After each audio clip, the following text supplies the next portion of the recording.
사업 망하고 고향에 돌아갔다 첫사랑을 만났습니다.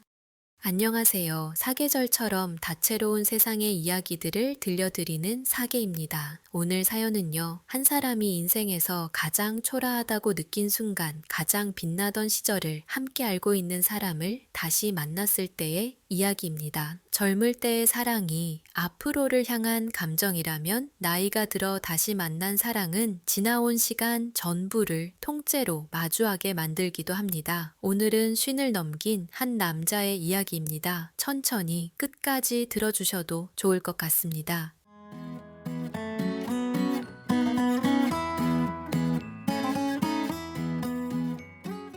안녕하세요. 저는 쉰을 조금 넘긴 남자입니다. 결혼은 하지 않았고 지금도 혼자입니다. 몇 년 전까지 서울에서 작은 사업을 했습니다. 처음엔 정말 작게 시작했는데 운이 좋게도 조금씩 손님이 붙었고 그럭저럭 자리 잡았다는 말을 들을 정도까지는 갔습니다. 그때까지만 해도 나는 내 인생이 최소한 망하진 않겠구나. 그 정도는 믿고 살았습니다. 하지만 장사란 건 정말 마음먹은 대로 되지 않더라고요. 한번 균열이 나기 시작하니 그 틈이 순식간에 커졌습니다. 임대료가 오르고 인건비가 부담되고 매출은 줄어드는데 다음 달만 넘기면 괜찮아질 거야 라는 말만 스스로에게 계속 되뇌이게 되더군요.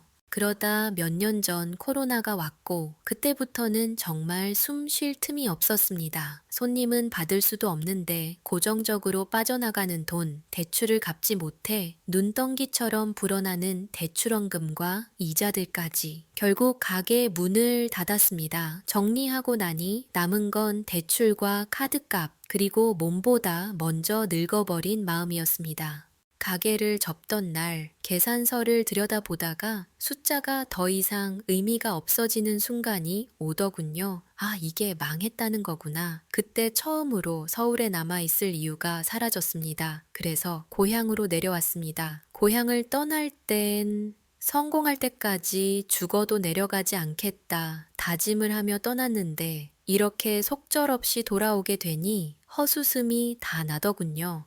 부모님은 이미 두 분 다 돌아가셨고 형네 부부가 살고 있는 집 한쪽 방이 제가 머물 자리가 됐습니다. 형은 아무 말도 하지 않았습니다. 언제나처럼 그저 묵묵할 뿐이었지요. 그게 더 괴로웠습니다. 면목 없었고요. 형수는 밥을 잘 챙겨줬습니다. 서울에서 바쁘게 지내며 언제 집밥을 먹었겠냐면서 일부러 제가 오고 난 후에는 식사에 더 신경을 쓰시는 눈치더라고요.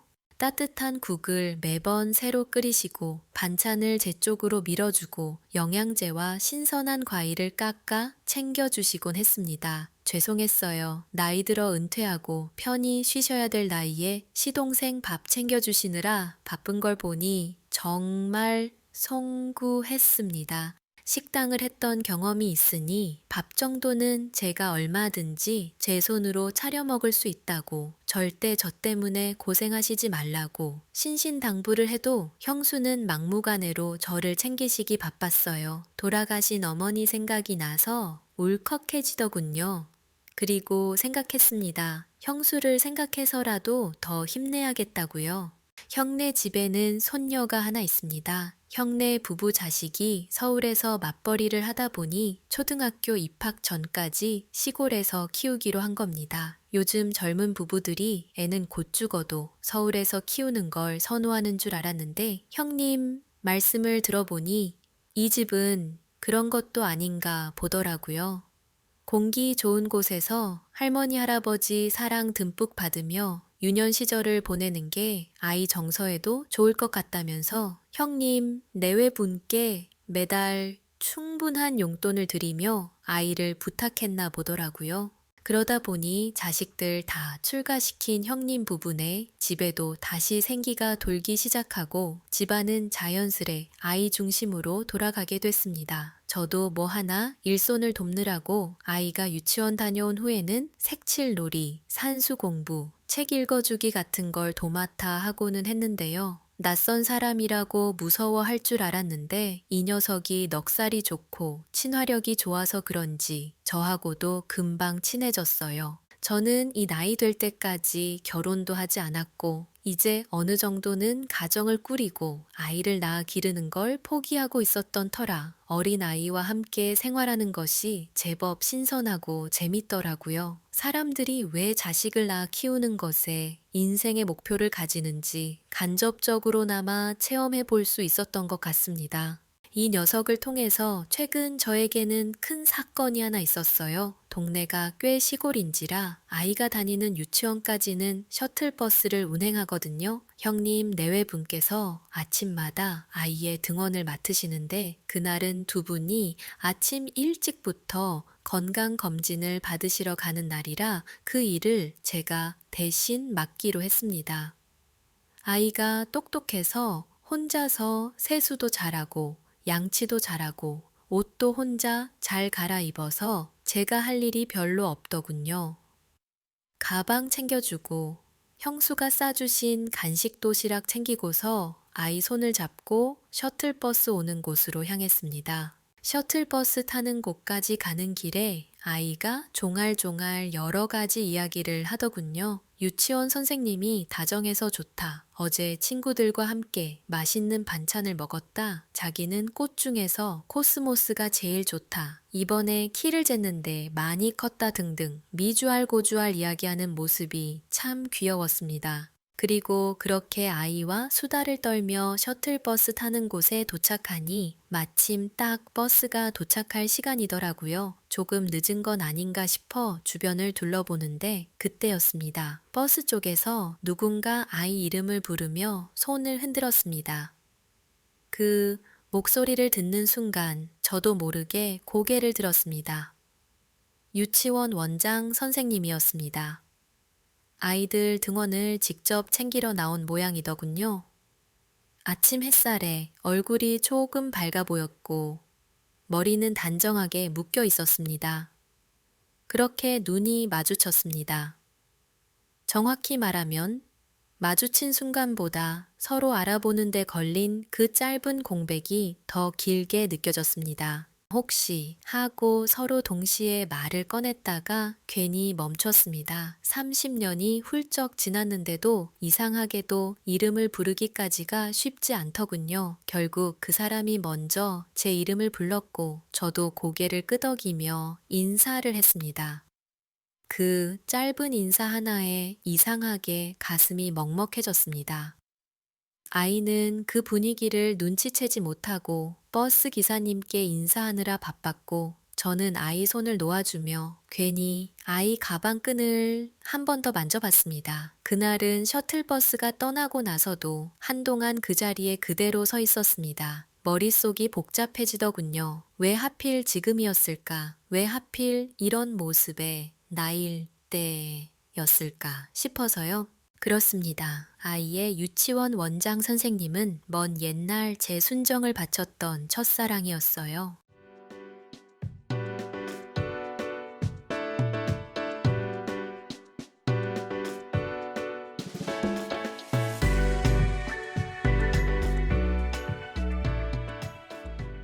집으로 돌아오는 길에 괜히 동네를 한 바퀴 더 돌았습니다. 부모님이 살아계실 때 다니던 골목, 예전에 친구들과 어울리던 분식집 자리, 이제는 문 닫은 오래된 가게들까지 모든 게 그대로인데 저만 너무 많이 달라져 있었습니다. 그리고 이런 생각마저 들더군요. 이 사람은 이곳에서 자기 자리를 만들어 잘 살고 있는데 나는 실패해서 돌아온 사람이구나, 고작 이 정도구나 라는 자괴감 어린 생각이요. 하지만 현실을 어떻게 뒤바꿀 순 없는 노릇이죠. 저는 동네 어귀에서 사람들 눈을 피해 그간 끊었던 담배를 한 대 태웠습니다.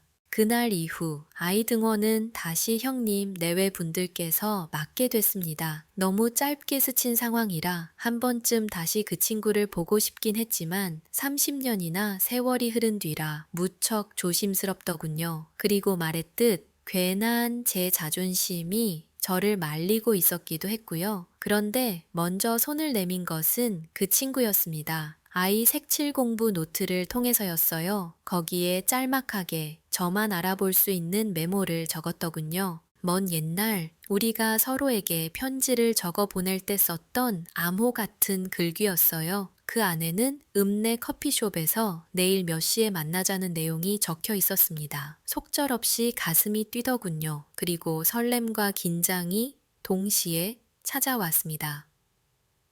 만나면 어떤 말을 해야 할지, 무슨 표정을 지어야 할지 감이 잡히질 않았어요. 그날 밤은 잠을 거의 이루지 못했습니다. 괜히 옷장을 열어보고 지금 입고 나가도 괜찮을 만한 옷이 있는지 한참을 들여다봤습니다. 서울에서 장사하던 시절엔 이런 고민을 해본 적이 없었는데 이 나이가 되어서야 사람 앞에 서는 게 이렇게 어려워질 줄은 몰랐습니다. 다음 날 약속 시간보다 30분이나 일찍 집을 나섰습니다. 괜히 늦을까 봐서라기보다는 집에 더 있으면 마음이 더 어지러워질 것 같아서였습니다. 읍내 커피숍은 예전과 크게 달라진 게 없었습니다. 의자 배치도 메뉴판도 심지어 창가 자리까지 그대로더군요. 학창시절 괜히 공부하는 척하며 그 친구를 기다리던 장소였습니다. 먼저 와서 자리에 앉아 있으니 문이 열리는 소리가 유독 크게 들렸습니다. 고개를 들었을 때 그 사람이 문을 열고 들어오고 있었습니다. 순간 시간이 아주 잠깐 멈춘 것 같았습니다. 교복을 입고 웃던 모습은 사라졌지만 걷는 모습이나 고개를 기울이는 버릇은 이상하게도 그대로였습니다. 서로 마주 앉고 나서도 한동안 말이 나오지 않았습니다. 어색해서라기보다는 무슨 말부터 꺼내야 할지 몰라서요. 결국 날씨 이야기부터 시작했습니다. 요즘 아침 저녁으로 많이 쌀쌀해졌다는 이야기, 아이들 감기 조심해야겠다는 이야기, 그렇게 당연한 말들을 몇 마디 주고받고 나서야 조심스럽게 서로의 근황을 나눴습니다. 그 친구는 남편을 병으로 먼저 떠나보냈고 아이 없이 혼자 긴 시간 살아왔다고 했습니다. 유치원 일은 힘들지만 아이들 덕분에 하루하루 버틴다고 하더군요. 저는 사업을 하다 망했고 지금은 형 집에 얹혀 지내고 있다고 솔직히 말했습니다. 괜히 변명처럼 들릴까봐 말을 최대한 짧게 했습니다. 그 친구는 제 이야기를 끊지 않고 끝까지 들었습니다. 위로하는 말도 괜히 괜찮다고 말해주지도 않았습니다. 그저 힘들었겠다 그 한마디만 했습니다. 그 말이 이상하게 오래 가슴에 남더군요. 그동안 누구에게도 듣지 못했던 말이었거든요. 어쩌면 제가 가장 듣고 싶었던 솔직한 위로일지도 모르겠습니다.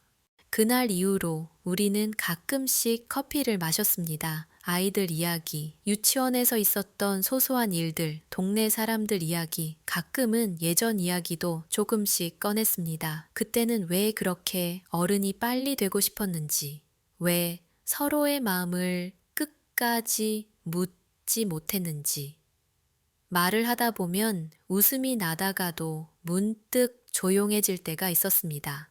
재밌게도 그 침묵이 불편하지는 않았습니다. 오히려 마음을 편안하게 만들었달까요? 제 눈앞의 사람이 그렇게 만들어준 것 같습니다.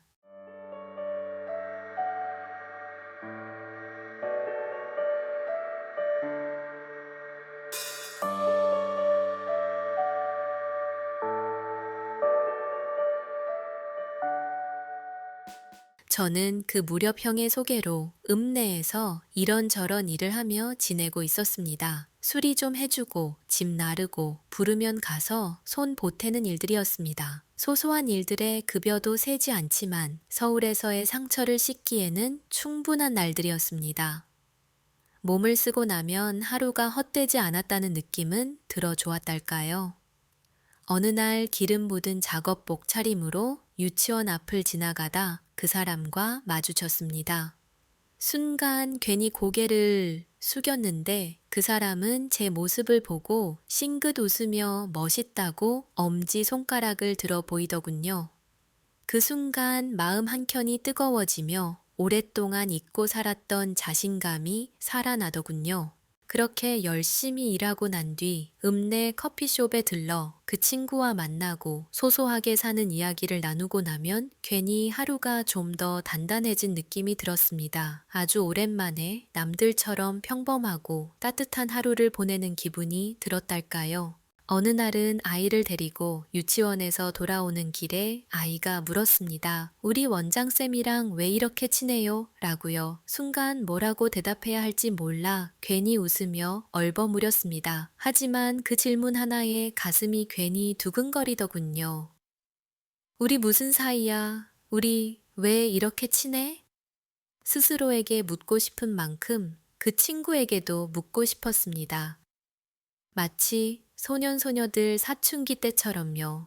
그러던 어느 날 그 친구가 유치원 행사가 있다며 도움을 좀 줄 수 있겠냐고 했습니다. 아이들 의자를 나르고 천막을 치고 무대 설치를 도와주는 일이었는데 몸은 힘들어도 마음은 이상하게 가벼웠습니다. 행사가 끝난 뒤 텅 빈 운동장에서 둘이 나란히 서 있었습니다. 해가 지고 있었고 아이들 웃음소리는 이미 사라진 뒤였습니다. 그때 그 친구가 조심스럽게 저에게 이야기했습니다. 그때 당신이 서울 올라가야 한다고 헤어지자고 했을 때 내가 붙잡았는데 왜 아무 말도 안 하고 떠나버렸어? 라고요. 그 질문에 저는 바로 대답하지 못했습니다. 30년 전에도 그리고 지금도 답은 크게 다르지 않았으니까요. 용기가 없었고 두려웠고 무엇보다 스스로를 믿지 못했습니다. 그날 운동장에 서서 저는 제 손바닥을 한번 내려다 봤습니다. 얼마 전까지만 해도 계산기만 두드리던 손이었는데 지금은 의자를 나르고 천막을 당기고 못을 박느라 군데군데 굳은 살이 올라와 있더군요. 이런 손으로 무슨 사랑을 말하나, 이 나이에 무슨 고백을 하나 그런 생각이 먼저 들었습니다. 그래서 저는 늘 하던 대로 도망치려 했습니다. 그때는 어렸다, 사정이 있었다, 그런 말로 얼버무리고 넘어가려 했지요. 그런데 그 순간 그 친구의 표정이 참 이상했습니다. 원망이라기보다 오래 기다린 사람이 드디어 질문을 꺼냈을 때의 얼굴이었습니다. 그 표정을 보니 제가 더는 빠져나갈 구멍을 찾으면 안 되겠다는 생각이 들었습니다. 그래서 처음으로 정확한 이유를 말했습니다. 제가 서울에 올라가야 한다며 등을 돌린 건 성공하고 싶어서가 아니라 그 사람 앞에서 초라해지는 게 두려워서였다고요. 그때 우리 집은 아버지가 몸이 아프셨고 집안 사정이 기울면서 제가 뭘 해도 모자란 사람 취급을 받던 때였습니다. 그런데 유독 그 친구 앞에서는 괜찮은 척을 하고 싶었습니다. 좋아하는 사람 앞에서만큼은 내가 멋있는 사람이었으면 했거든요. 하지만 멋있지 못했으니 붙잡히면 들킬 것 같았고 그러면 더 초라해질 것 같았고 그래서 먼저 도망쳤습니다. 말을 꺼내는 동안 제 목소리는 바닥을 긁는 것처럼 낮아졌고 괜히 눈을 못 마주치게 되더군요. 그런데 그 친구는 제가 예상했던 반응을 하지 않았습니다. 그저 조용히 고개를 끄덕였습니다. 그리고 아주 낮게 말했습니다. 그때는 어려서 몰랐지만 지금은 이해할 수 있을 것 같다고요. 그 한마디에 제 안에 무언가가 풀렸습니다. 어른이 된다는 게 별게 아니더군요. 누군가의 지난 시간을 다그치지 않고 받아주는 능력, 그게 어른이었습니다. 그런 면에서 본다면 그 친구는 너무나도 멋지고 너그러운 어른이 되어 있었지요. 그날 이후로 우리는 확실히 조금 더 가까워졌습니다. 하지만 가까워진다는 건 설렘만으로 이루어지지 않더군요. 생활이 끼어들고 현실이 끼어들고 서로의 상처가 보이는 순간들이 찾아왔습니다. 어느 날은 제가 일을 하다 손목을 조금 삐끗했습니다. 괜찮다며 대충 파스를 붙이고 버텼는데 그날 저녁 그 친구가 우연히 제 손목을 보고는 아무 말 없이 유치원 보건실에서 쓰는 찜질팩을 하나 건네줬습니다. 그러면서 말없이 제 손목을 매만져 주는데 그게 그렇게 고마울 수가 없더군요. 또 어느 날은 유치원에서 아이들 소풍을 가는데 비가 갑자기 쏟아졌습니다. 아이들이 우르르 뛰어들어오는 바람에 원장실 바닥이 난리가 났고 그 친구가 옷 걷어붙이고 정신없이 수습하는 모습을 제가 한참 멍하니 바라봤습니다. 그 모습이 묘하게 아름다웠습니다. 화장한 얼굴도 꾸민 옷도 아닌데 오히려 그런 모습이 더 사람을 설레게 하더군요. 그날 그 친구에게 진짜 이야기를 처음으로 들었습니다. 이 사람이 왜 아직도 혼자인지에 대해서요. 남편을 보내고 나서 마음이 오랫동안 굳어버렸고 그 뒤로는 누군가와 다시 시작한다는 게 겁이 났다고 하더군요. 저는 그 말에 괜히 고개만 끄덕였습니다. 사실은 저도 똑같았으니까요. 저는 사업을 망하고 나서 누구와 관계를 맺는 게 두려웠습니다. 내가 다시 실패하면 어떡하지? 내가 또 무너져 버리면 어떡하지? 그때 내 옆에 있는 사람이 같이 무너지면 어떡하지? 그런 생각을 하다 보니 혼자인 게 편해졌고, 편해진 만큼 삶이 조용해졌습니다. 그런데 그 조용한 삶에 그 친구가 다시 들어온 셈입니다. 그리고 사람 마음이란 게 참 이상해서 오래 비워둔 방에 누가 들어오면 처음엔 불편하다가도 금방 익숙해지고 익숙해진 뒤에는 그 빈 방이 다시 비는 게 더 두려워지더군요. 그렇게 그 친구가 점점 더 저에게 익숙해지고 편안해지고 있었습니다. 그러다 한번 현실이 크게 끼어든 사건이 있었습니다. 동네가 워낙 좁다 보니 말이 빨리 돌았어요. 원장쌤이랑 그 집 남자랑 요즘 자주 붙어 다닌다. 서울에서 망해서 내려온 사람이라던데 형 집에 얹혀 산다더라. 저는 그 소문을 시장 통닭집에서 들었습니다. 우리 집 꼬맹이 줄 치킨을 사려고 줄 서 있다가 제 뒤에서 누가 툭 던지듯 말하더군요. 그 순간 가슴이 철렁 내려앉았습니다. 사람들은 그냥 재미로 하는 말인데도 저는 그 말이 너무 아팠습니다. 여기서는 제가 아무리 열심히 살아도 그저 서울에서 망해서 내려온 사람으로만 남을 것 같았거든요.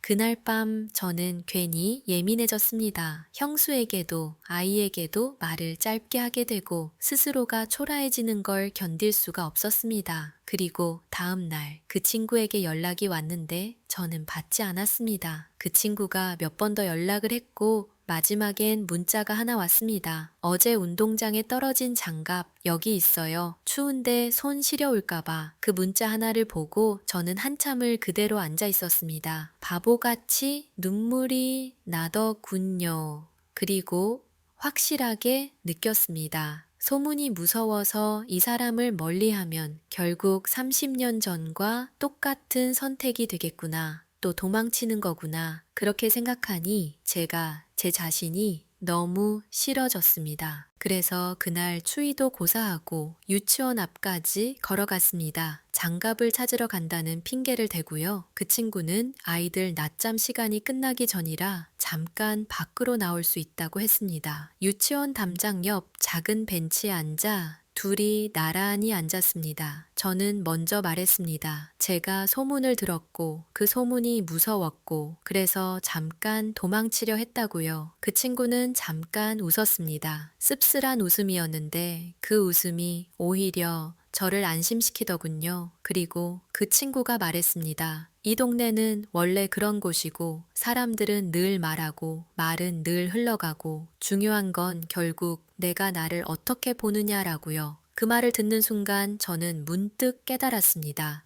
저는 지금까지 남들이 저를 어떻게 볼지에만 인생을 맡겨왔다는 걸요. 그래서 서울에서도 무너질 때까지 버티다가 결국 혼자서 다 감당하다 망했고 고향에서도 소문 몇 마디에 어쩌면 인생에 다시 못 만났을지도 모를 소중한 사람을 놓칠 뻔한 셈인 겁니다. 그날 밤 저는 오랜만에 제 인생을 정리하듯 글을 썼습니다. 어떻게 시작했고, 어디서부터 무너졌고, 무너진 뒤에는 어떤 마음으로 숨었는지, 그리고 마지막 줄에 이렇게 적었습니다. 이번에는 도망치지 않겠다. 글을 다 쓰고 나니 이상하게 마음이 조용해졌습니다. 그리고 아주 단순한 생각이 들었습니다. 내가 가진 게 많든 적든 지금 내가 할 수 있는 행동이 있으면 그걸 하면 된다는 생각. 그래서 저는 다음 날 아침 읍내 꽃집으로 갔습니다. 꽃집 아주머니가 누구 주려고 하고 물으시길래 저는 잠깐 망설이다가 처음으로 솔직하게 말했습니다. 좋아하는 사람한테요. 그 말을 내뱉는 순간 제가 제 자신을 조금 다시 믿게 됐습니다. 장미 한 송이를 들고 유치원으로 향했습니다. 손에 꽃을 쥔 게 너무 어색해서 몇 번이나 꽃을 내려다봤고 괜히 봉투가 구겨질까봐 손에 힘을 뺐다가 다시 쥐었다가 혼자 난리를 쳤습니다. 유치원 앞에 도착하니 아이들이 운동장에서 뛰놀고 있었고 그 친구는 멀리서 아이들을 지켜보고 있었습니다. 저는 그 옆으로 다가가 장미 한 송이를 조심스럽게 내밀었습니다.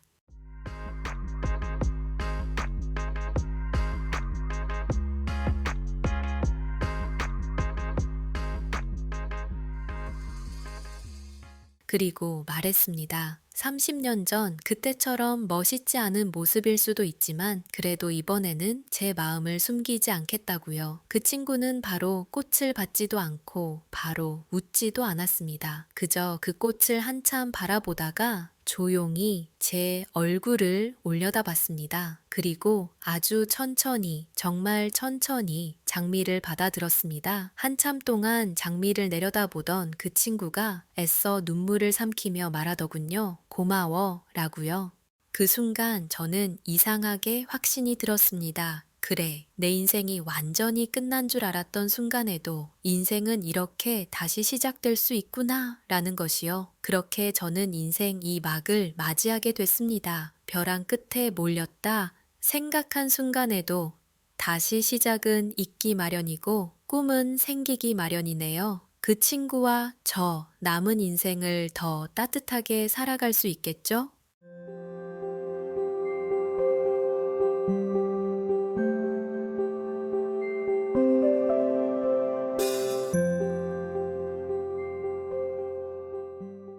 오늘 사연은 사랑 이야기이기도 하지만 사실은 한 사람이 자기 인생을 다시 선택하는 이야기였던 것 같습니다. 어떤 사람은 실패한 자리에서 사람을 만나고 어떤 사람은 사랑을 통해 자기 자신을 다시 살려내기도 합니다. 오늘 사연을 통해 우리들의 인생도 함께 돌아보는 기회가 됐으면 좋겠네요. 혹시 엄마 아빠의 마음속에도 아직 30년 전에 장미 한 송이가 남아 있다면 이번에는 용기 내서 조용히 건네보셔도 좋을 것 같습니다. 지금 이 이야기가 누군가에게 조금 늦은 용기가 되기를 바라며 오늘도 함께 해주신 엄마, 아빠 고맙습니다.